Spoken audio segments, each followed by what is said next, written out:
ngayon ang naghihirap sa atin. Marami ang halos di na kumakain. Kulang talaga ang ayuda na binigay nyo. Kaya naman sobrang nagtitipid ako. Marami pa ang hindi nakatanggap sa amin. May nakatanggap, nagrereklamo pa rin. Hindi daw sapat, di aabot ng isang linggo.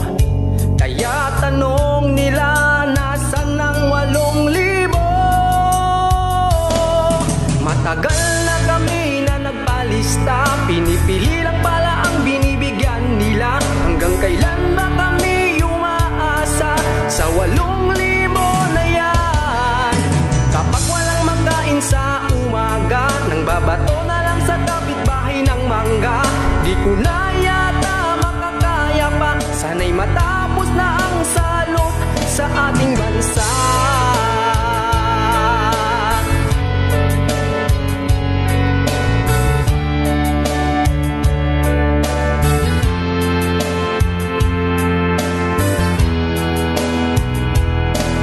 Minsan naisip ko na mali ang ibinoto ko.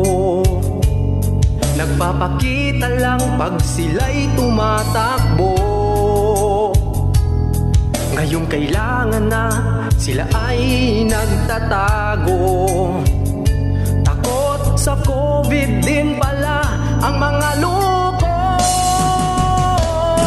Matagal na kami na nagpalista, pinipili lang pala ang binibigyan nila. Hanggang kailan ba kami umaasa sa 8,000 na yan?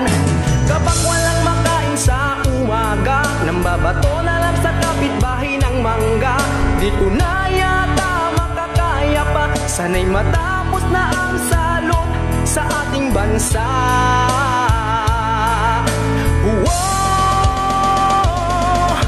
Hanggang kailan kami maghihintay? Ubus na ang ayuda sa aming barangay. Kailan kaya makakatanggap ng isang sakong bigas? Kapag walang makain sa umaga, dinadaan ko na lang sa saranggola.